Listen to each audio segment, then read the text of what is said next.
Muy buenas noches, amada iglesia.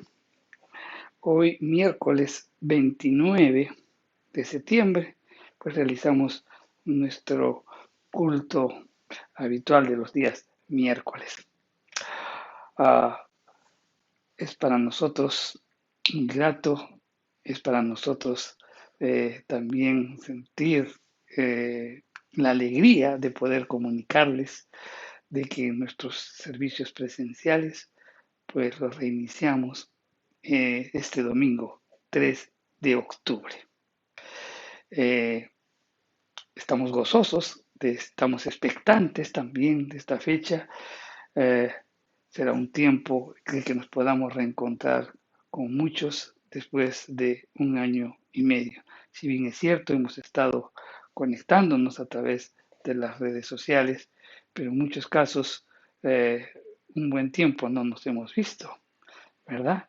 Así que será pues algo realmente muy emotivo, pero sobre todo pues estamos alegres y gozosos porque conjuntamente, ¿no? Todos en armonía vamos a estar alabando, exaltando, glorificando a nuestro Dios, todos juntos como hermanos, abriendo nuestros corazones. Eh, la escritura dice que no debemos dejar de congregar, pues por todo por esta pandemia, no tuvimos que realizar nuestros servicios a través del internet, pero damos gracias a Dios de que nuevamente podamos estar juntos. Pero es un tiempo también en que podemos meditar sobre todo lo que ha sucedido en todo este año. Muchos mm, realmente también han comprendido la necesidad de depender absolutamente del Señor y ha sido un tiempo en donde pues se han visto incentivados, ¿no? A buscar al Señor en oración, han comprendido la importancia de estar en comunión con Él, de estudiar, meditar las escrituras, ¿no? Pero también en todo este tiempo hay muchos que se han enfriado y hay muchos que han acomodado, ¿no? A su estilo de vida, pues, los principios del Señor. Eso es un volver a empezar. Así que, mi querido hermano, los invitamos nuevamente a estar, pues, juntos en nuestros servicios presenciales desde este domingo 3 de octubre. Inicialmente, pues comenzaremos con dos servicios, uno a las 9 de la mañana y otro a las 11. Por el momento aún no va a estar funcionando la escuela dominical. Entonces vamos a ir avanzando poco a poco, según también vayan mejorando o vayan cambiando las instrucciones de parte del gobierno central sobre la posibilidad también de ir recibiendo a nuestros niños. Amén. Pues bien, sigamos entonces eh, con con lo que tenemos planificado en este miércoles, en donde pues vamos a predicar también y vamos a anunciar la, la palabra del Señor, puesto para eso hemos sido llamados. Así que acompáñeme en oración. Padre Santo, en el nombre de Jesús, te damos gracias, Señor. Gracias porque este domingo 3 vamos a reiniciar nuestros cultos presenciales. Oramos por ese tiempo, Señor. Señor, oramos porque no haya ningún inconveniente, que siempre que todo lo que sea para permitir crecer espiritualmente y que podamos conocerte no tenga ningún obstáculo, Señor. Oramos porque cuides también a la congregación, porque tu Santo Espíritu también pues toque el corazón de cada uno y que haga ver la necesidad de poder congregarnos juntos, Señor. Padre Santo, oramos por eso. Oramos también, Señor, te damos gracias por todo lo vivido en todo este año. Sabemos, Señor, que muchos, pues, ha sido un tiempo para crecer espiritualmente. Muchos han comprendido la necesidad de la oración, de tener esa comunión contigo, de escudriñar, meditar las escrituras, un tiempo en que has dado crecimiento, Señor. Pero también, Señor, ha sido un tiempo en donde, pues, las comunidades y también el modo en donde hemos estado o cómo hemos estado recibiendo tu palabra, pues en muchos casos ha ocasionado tibieza o de repente enfriamiento en el corazón de cada uno. Oramos, Señor, porque tu Santo Espíritu avive los corazones. Perdona, Señor, nuestra irreverencia, perdona, Señor, nuestros pecados y oramos por un avivamiento en la iglesia, Señor. Te damos gracias y oramos por ello, Padre. Todo esto te lo pedimos en el nombre de Jesús. Padre Santo, también en esta noche oramos porque seas tú quien dirija todo lo que hablemos y que todo lo que estamos enseñando quede pues anidado en lo más profundo de nuestro corazón y que lo pongamos por obra. Todo esto te lo pedimos en el nombre de Jesús. Amén. Bien, vamos a continuar entonces con nuestros estudios de algunos personajes bíblicos, ¿no? En estos miércoles hemos estado hablando de personajes que alcanzaron la cima, otros pues que no pudieron mantenerse en ella, descendieron, ahí quedaron, y otros que volvieron a escalar, ¿no?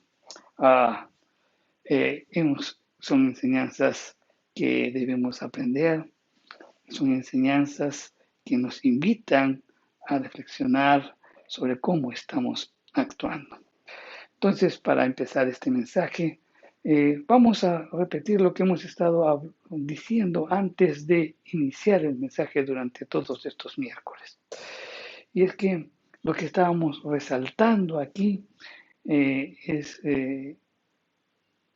cómo una persona, pues que llega a la cumbre, cómo lo llega y también por qué no se mantiene, ¿no? En ella. Entonces dijimos que para alcanzar niveles de éxito en cualquier área de tu vida, sea en el área económica, sea en el área profesional, social, espiritual, pues demanda qué cosa, demanda esfuerzo, demanda de repente inversión, demanda fe, demanda perseverancia, demanda sacrificio y muchas cosas más. Hay un esfuerzo que hay que realizar. Pero sostenerse en esas posiciones de altura que uno alcanza, pues es muy difícil para algunos. Así como existen personas que no pueden mantenerse pues en lugares de alturas físicas, suponiendo pues cuando están a determinados metros sobre el nivel del mar, sea TIC o por ejemplo La Paz, Bolivia, o Cajamarca o Arequipa, donde están a un nivel del mar bastante alto, muchos no pueden mantenerse ahí, o sea, sienten mareos, desazoroche, no se sienten nerviosos. Pues así también, pues hay muchos que son levantados por Dios, ¿no? Que Dios los ha bendecido, han estado en la cúspide, de repente alcanzaron el éxito en sus vidas, pero descendieron rápidamente, no pudieron mantenerse ahí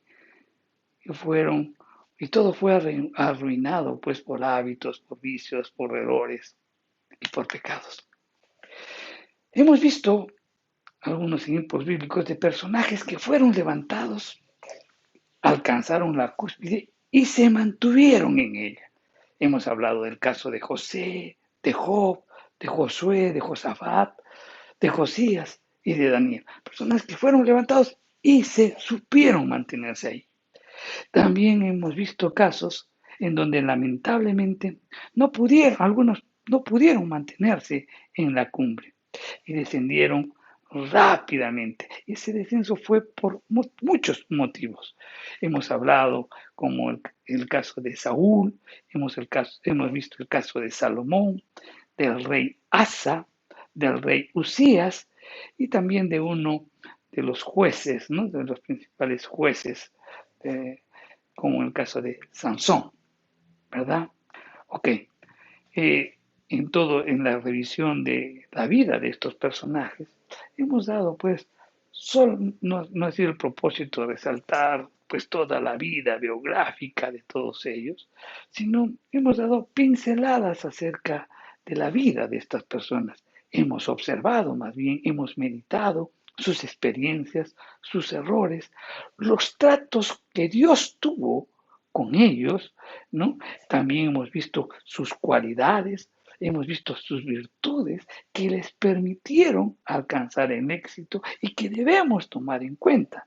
Pero también hemos hecho énfasis también en los errores, en los hábitos y en los pecados que los arruinaron, para que esto nos sirva de experiencia y no cometer esos actos que cometieron ellos y que motivó pues el descenso de sus vidas, el descenso espiritual en sus vidas.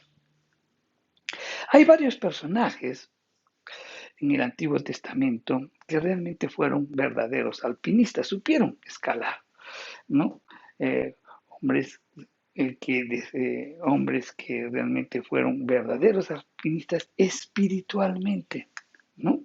Subieron escalar, llegaron a la cúspide, pero de repente no cometieron pecados grotescos o de repente de inmoralidad, y, pero sin embargo experimentaron dolor, frustración, vergüenza, vacío y nostalgia de haber dejado la cumbre de la bendición. Y fue justamente, pues, en un momento de temor, un momento de duda, en un momento de desobediencia o de repente de desatinos espirituales. En los últimos miércoles hemos estado ocupando o hablando de personajes quienes como que perdieron el equilibrio, sufrieron un traspié, ¿no? Y descendieron de la cumbre. Y ellos pues no se quedaron ahí, sino que tuvieron que buscar con angustia y afán el camino de regreso pues a la cumbre, ¿no? Y obviamente eso implicó esfuerzo y sacrificio. Pero, pero sobre todo apoyados en el bastón de la gracia y de la misericordia divina, puesto que la Escritura dice que no dejará caído al justo, que Dios no dejará caído al justo. Vamos a leerlo y está en el Salmo 37:4, dice, cuando el hombre cayere, no quedará postrado, porque Jehová, porque Jehová sostiene su mano. Hemos visto pues el caso de Abraham, hemos visto el caso de Moisés, hemos visto el caso de Noemí. Hoy vamos a hablar de un personaje muy conocido, el rey David. El rey David.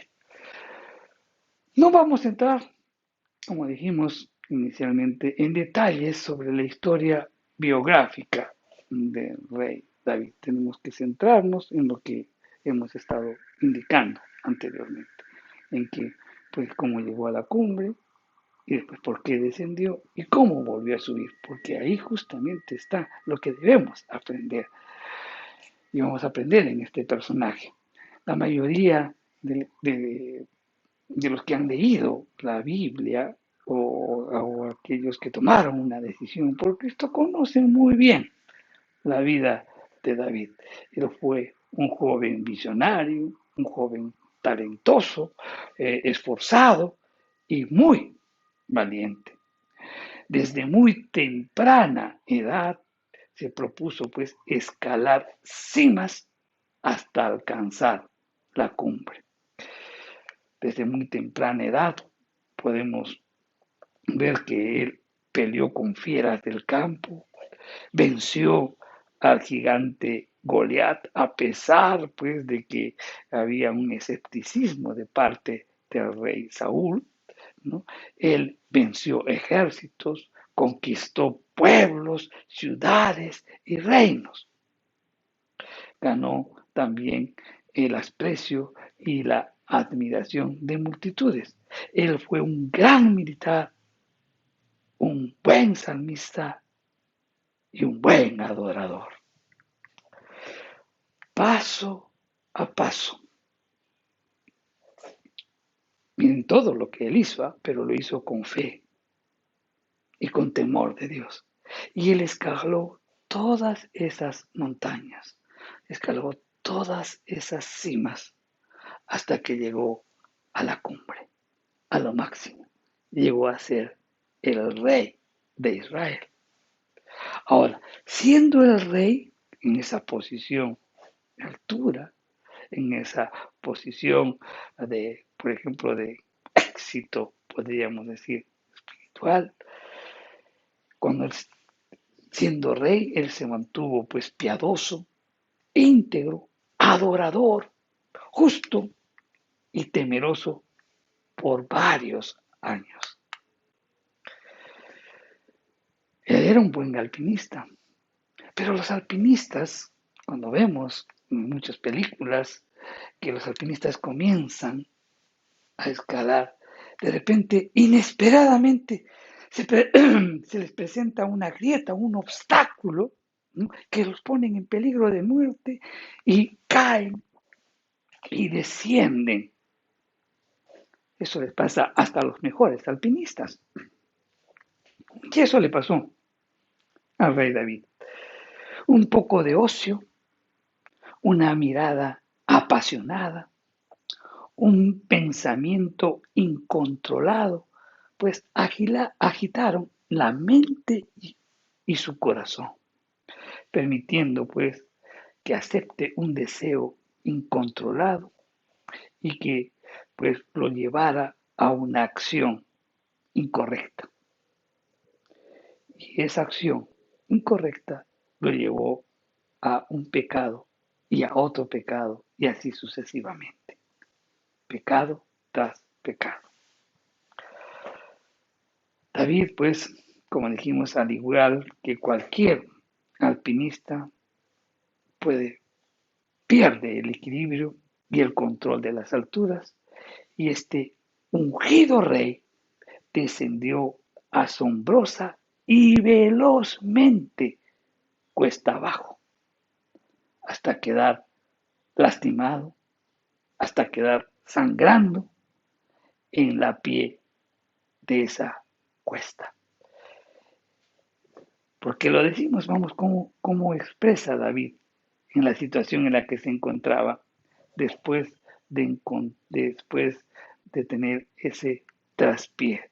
Estamos hablando pues del pecado de adulterio, ¿no? Estamos hablando del pecado que cometió con Betsabé, que era la esposa de Usías, y para cubrir ese pecado, ¿no? Porque ese pecado tuvo consecuencias, quedó embarazada, y para cubrir ese embarazo, pues planificó toda una estrategia que no dio resultado y entonces planificó la muerte del esposo.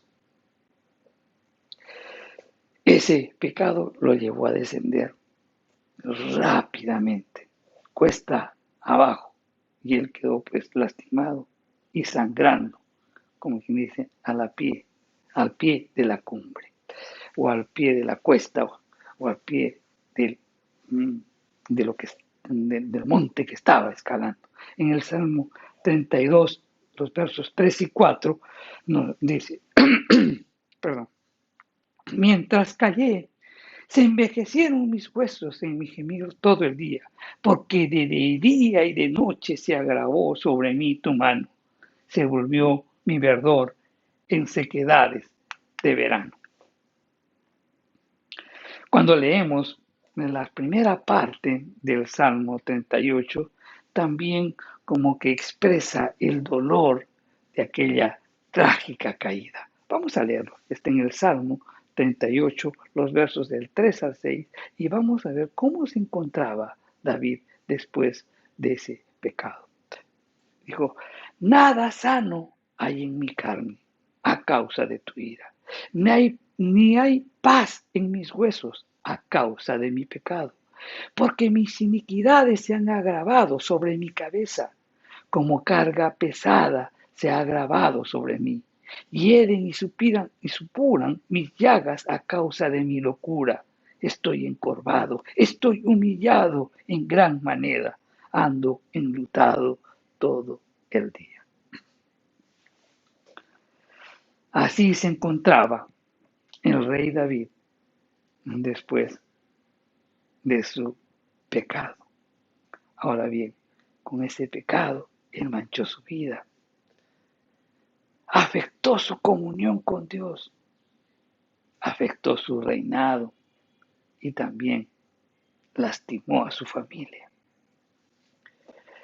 Esta caída, ese desliz, ese deseo incontrolado, acarreó pues consecuencias de corto y de largo plazo, tanto en el aspecto político, en el aspecto familiar y sobre todo en el aspecto espiritual. Quienes están interesados en conocer más al respecto pueden leer en 2 de Samuel, el capítulo 12. Y vamos, tomando en cuenta esto, pues vamos a ver cómo David vuelve a la cumbre. Y esto es lo que podemos aprender, porque todos podemos fallar. Dios nos llama, pues como podemos ejercer un ministerio, ¿no? O de repente, pues te casaste, tuviste un buen matrimonio y hubo un desliz, alguna decisión equivocada que afectó tu relación familiar, afectó sobre todo la comunión con Dios, ¿no? Ejerciendo tu ministerio tomaste decisiones equivocadas, cualquier cosa pudo haber pasado, porque como dijimos, caer de la cumbre no solamente se trata pues de perder el liderazgo, ¿no? Por ejemplo, en el caso de Noemí, ella perdió de estar en la cumbre porque simplemente decidió irse y dejar la casa del pan, ¿verdad? Entonces, lo que queremos destacar es el camino del regreso. ¿Y cómo inicia el camino, el regreso, David? Para hacerle retomar ese camino de regreso, Dios intervino. Y Dios le envió al profeta Natán, quien a través pues, de una ilustrativa parábola le redarguyó y removió su culpabilidad y pecado.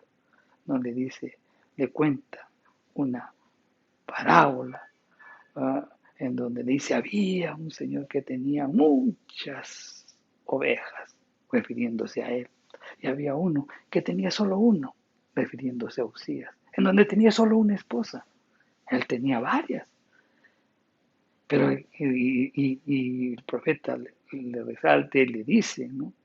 Que este rey o esta persona que tenía muchas ovejas, hace un gran banquete y mata, en vez de sacar, en vez de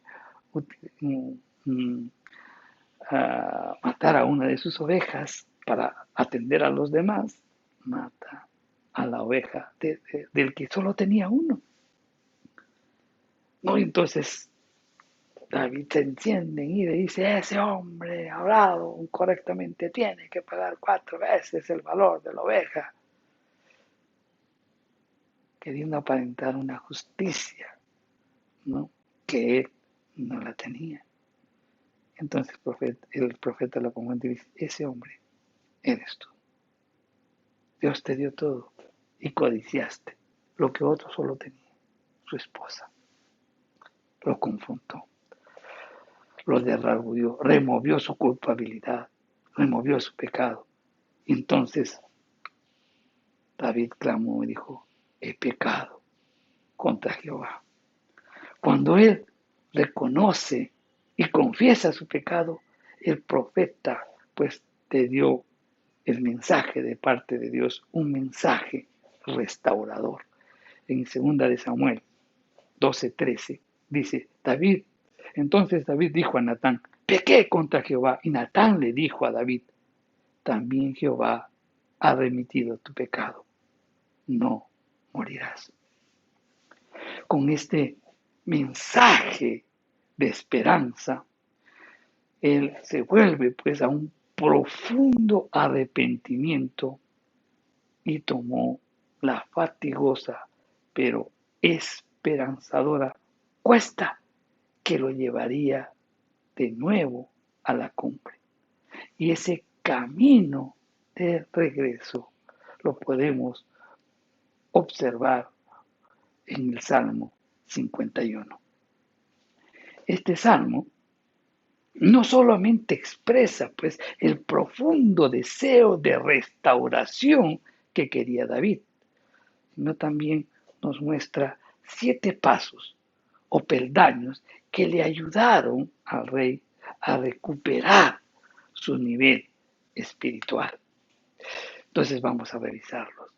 El primer paso fue que él se apoyó en la misericordia de Dios. En el verso 1 dice el salmista, ¿no? Dice David, ten misericordia, oh Dios. El Salmo 51, el verso 1.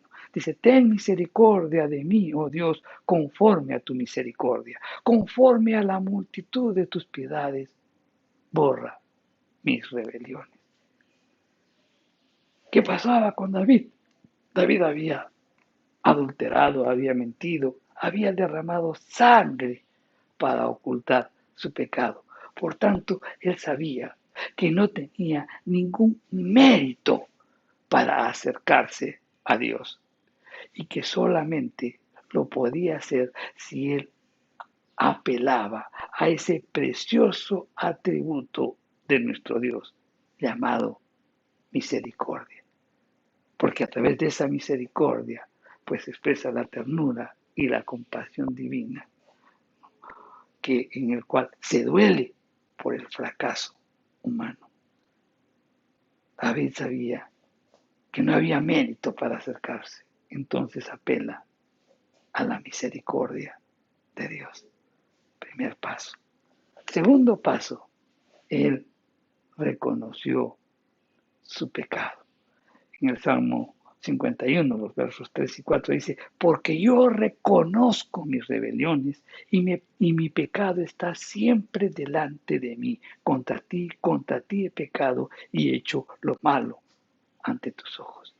Si bien es cierto, pues no podemos dejar de mencionar la labor que tuvo Natán de confrontarlo y lo hace ver. También nos hace ver que siempre Dios va a enviar a alguien, ¿no?, que te pueda confrontar de tu pecado, de confrontarte de la decisión que tú has tomado. Siempre la iniciativa de poder pues reiniciar esa comunión con Dios siempre parte de nuestro Dios en su bondad, en su misericordia y en su gracia. David entonces toma esta exhortación, esta confrontación de parte de Natán y él reconoce su falta y al mismo tiempo él anhelaba restaurar su comunión con Dios. Importante es reconocer tu pecado. Un avivamiento espiritual pues arranca reconociendo nuestro pecado, nuestra falta. Y no solo esto hizo David, sino que también aceptó y reconoció la maldad innata. Vamos a ver qué dice en el verso 5, ¿no?, del Salmo 51. Dice, he aquí, en maldad he sido formado y en pecado me concibió mi madre. Entonces, acá no solamente está reconociendo ya su pecado, sino que reconoce la naturaleza pecaminosa está dentro del hombre, ¿no? Como que es un elefante dormido que en cualquier momento se despierta, nos traiciona y causa estragos en nuestras vidas. Es como un león que aunque está muy domesticado, no podemos confiar en él. Entonces, también como dice, siempre mi corazón puede estar inclinado al mal. Señor, ayúdame. Y eso es lo que estaba haciendo David. No solamente pues apeló a la misericordia, no solo reconoció su pecado, sino que también sabía que, nuestro, que la naturaleza pecaminosa siempre nos lleva hacia el mal. Pero los que hemos recibido a Cristo tenemos esa naturaleza divina que también nos induce a hacer las cosas correctas, a que desechemos el mal. David también tiene la necesidad o la urgente necesidad de una purificación o santificación. En el verso 7 del Salmo 51 dice, purifícame con hisopo y seré limpio, lávame y seré más blanco que la nieve. Mira, mi querido hermano, este versículo nos hace ver que de nuestra pureza y santidad dependerá nuestra estabilidad espiritual.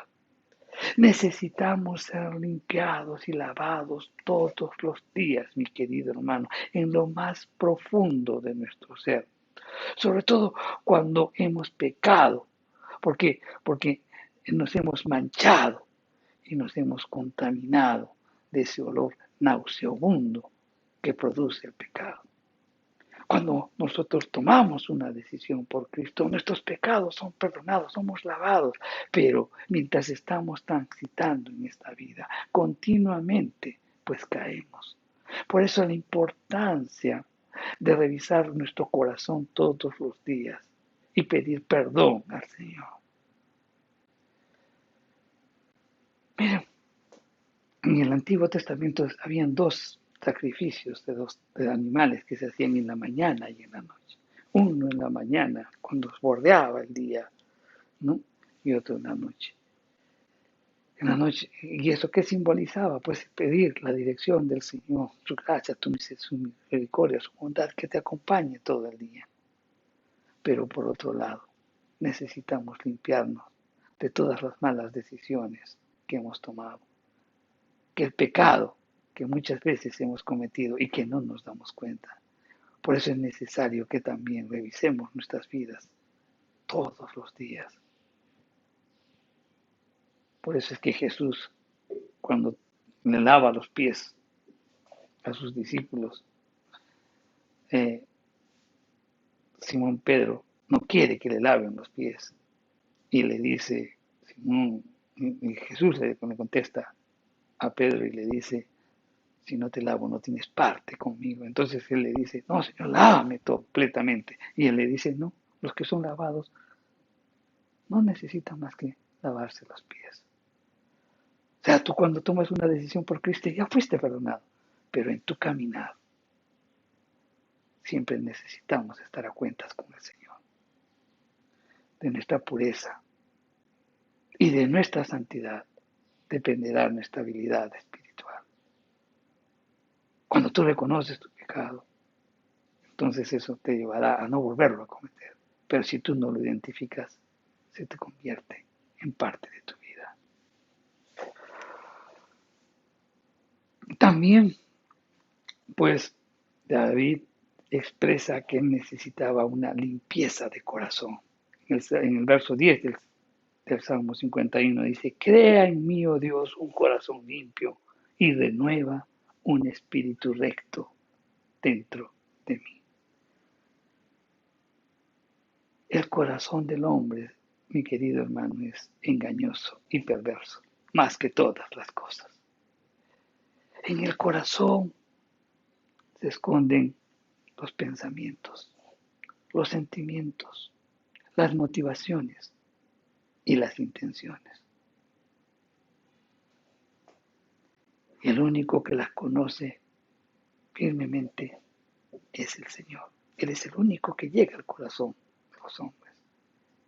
Es como que el Señor hace la ecografía de nuestro corazón. Él es el único que puede determinar nuestros pensamientos, nuestros sentimientos, nuestras motivaciones y las intenciones que hay en nuestro corazón. Solo Él las puede revelar. Por tanto, el hombre lo que necesita, pues, es como quien dice un trasplante de corazón, espiritualmente hablando. Necesitamos un nuevo corazón, en donde pues tengamos pensamientos, sentimientos, motivaciones e intenciones con el propósito de exaltar y bendecir el nombre de nuestro Dios. Y David le pedía eso. También David pedía la administración permanente del Espíritu Santo. En el verso 11 del Salmo 51 dice, no me eches de delante de ti y no quites de mí tu Santo Espíritu. El pecado, mi querido hermano, produce vacío, produce soledad. El pecado apaga y contrista el Espíritu Santo y nuestro espíritu se siente huérfano y agonizante. El apóstol Pablo dice, no contristéis al Espíritu Santo. ¿Cómo contristamos al Espíritu Santo? A través de nuestras acciones. Pablo, en la carta de los tesalonicenses, dice, no apaguéis el Espíritu Santo. ¿Cuándo lo apagamos? Cuando no tenemos esa relación con Dios. Cuando no oramos, cuando no buscamos, cuando no dependemos de Él.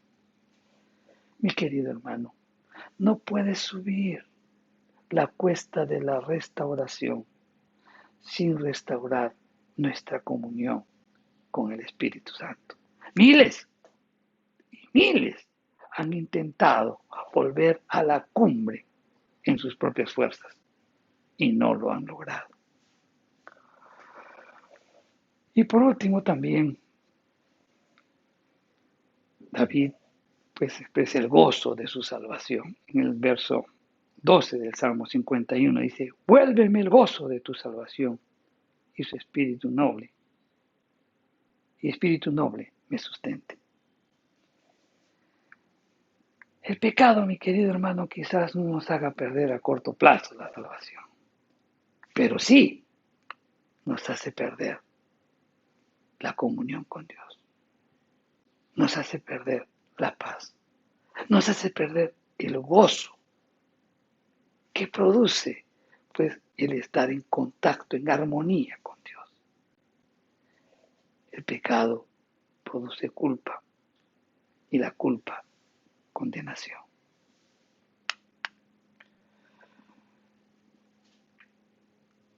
David como el que inicia estos pasos y caminando paso a paso, quizás de repente no con tanta velocidad, porque la experiencia ya tenida.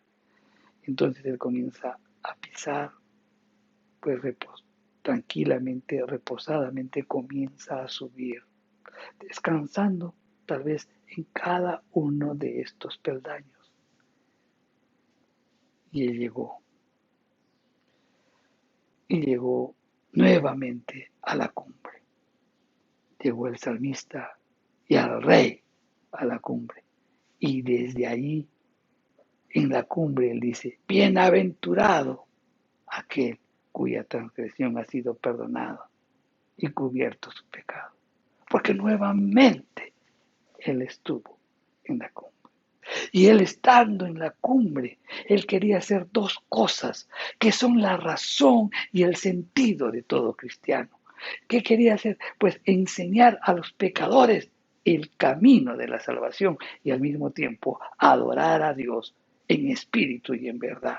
Él expresó y dijo, entonces enseñaré a los transgresores tus caminos y publicará mi boca tu alabanza.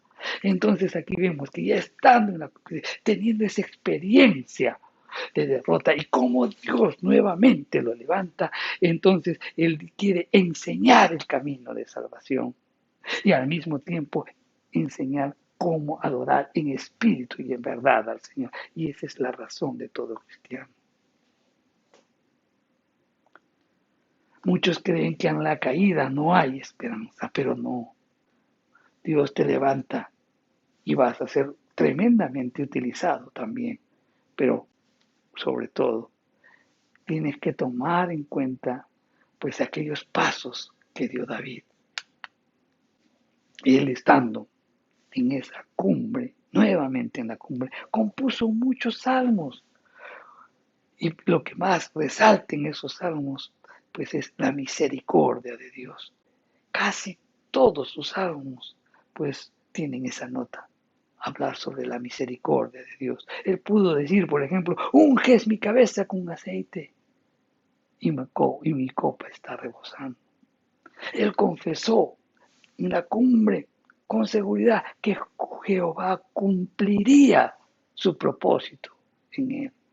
Él, estando en la cumbre nuevamente, tuvo una clara revelación y visión profética. Él vivió una vida abundante de oración, de alabanza y de adoración, estando nuevamente en la cumbre. Muchos salmos lo demuestran. Él disfrutó también de nuevas victorias y de nuevas conquistas. Él terminó de consolidar el reino y vivió una vida rebosante y fluida en el Espíritu. Veamos qué nos dice segunda de Samuel, el capítulo 23, el versos 1 y 2. Y dice, estas son las palabras postreras de David. Dijo David, hijo de Isaí. Estas son las palabras postreras de David. Dijo David, hijo de Isaí. Dijo, aquel varón que fue levantado en alto, el ungido del Dios de Jacob, el dulce cantor de Israel. El Espíritu de Jehová ha hablado por mí y su palabra ha estado en mi lengua. En la segunda cumbre, cuando Él regresa, perdón, no en la segunda cumbre, sino que cuando Él regresa a la cumbre, allí Él vio con claridad y anunció el advenimiento del Mesías. Muchos de sus salmos hablan sobre la muerte, la resurrección de Cristo y también hasta incluso del reinado del milenio. Él estuvo en comunión con la experiencia vivida. Sabía que tenía que depender absolutamente de Dios. Por eso él exaltaba, adoraba, pues resaltaba la importancia de la palabra de Dios en su vida. Aunque no sabemos a ciencia cierta, pero el Salmo 119, por ejemplo, es un himno de adoración, es un himno de alabanza a la palabra de Dios. ¿Quién, sino David, pudo haberlo escrito? Todos los teólogos apuntan así, particularmente yo lo pienso así también, que fue escrito por David.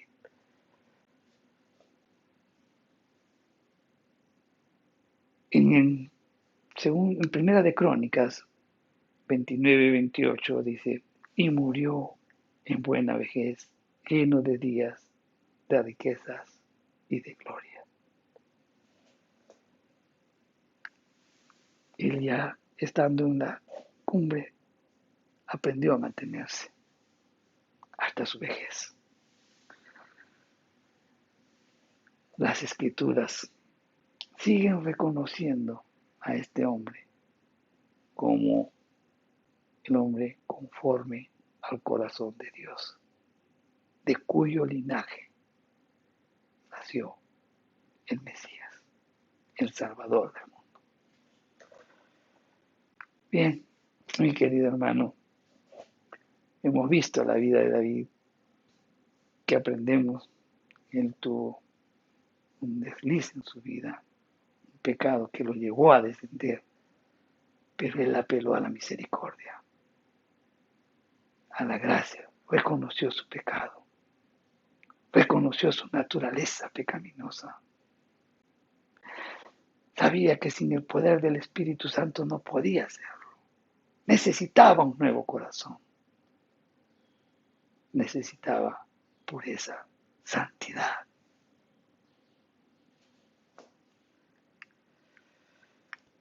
Todo esto David hizo. David también pues tenía muy presente el gozo de la salvación. Mi querido hermano, aprendamos de ello. Aprendamos si tú caíste, si tú pecaste, si tú pues estuviste en la cumbre y te sientes que estás abajo, herido, lastimado, sangrando, pues apela a la misericordia y a la gracia de nuestro Dios. Confiesa tu pecado y empieza nuevamente, porque Dios es un Dios de oportunidades. Y en esa segunda oportunidad que Dios te dé, aprenderás de las experiencias y Dios hará grandes cosas contigo, así como lo hizo con David. Vamos a orar. Padre Santo, te damos gracias por tu palabra. Gracias, Señor, porque nos haces ver el estado de pecaminosidad del hombre. Nos haces ver cuán frágiles somos, que podemos caer continuamente. Y también nos haces ver tu gracia y tu misericordia. Nos haces ver que debemos de enfrentar nuestro pecado, arrepentirnos, confesarlo. También entender de que no podemos hacer absolutamente nada si no somos ministrados directamente por el Espíritu Santo. Señor, oramos por aquellos que por aquellos que estuvieron en aquellas cúspides, en aquellas alturas espirituales que tú los llevaste y que por algún motivo cayeron. Oramos, Padre Santo, porque puedan ser restaurados, que tengan esa segunda oportunidad, pero eso también va de la mano en el reconocimiento y el deseo de ser restaurado. Por eso oramos por una intervención poderosa de tu Santo Espíritu en el corazón de uno de ellos, en el corazón de cada uno de ellos, para empezar ese camino de retorno, para que empiecen a escalar nuevamente y que puedan llegar nuevamente a ese estado de bendición que tú tienes para cada uno. Oramos por eso. Señor, oramos porque tu Santo Espíritu continuamente nos guíe y nos avise continuamente, que nos dé discernimiento para tomar las mejores decisiones. Oramos por eso, Señor. Oramos porque siempre seamos humildes. Oramos porque la humildad sea una característica en nosotros. Y si tú nos levantas y nos das una nueva oportunidad, pues Señor, que enseñemos a todo el mundo el camino hacia la salvación y que también que te puedan adorar en espíritu y en verdad. Todo esto te lo pedimos en el nombre bendito y poderoso de Cristo Jesús. Amén. Mi querido hermano, recordemos siempre las enseñanzas del mensaje de hoy. Bien, te reitero entonces, este domingo empezamos nuestros servicios presenciales a las 9 y a las 11. No dejes de asistir, te esperamos con los brazos abiertos. Que Dios te bendiga, hermano.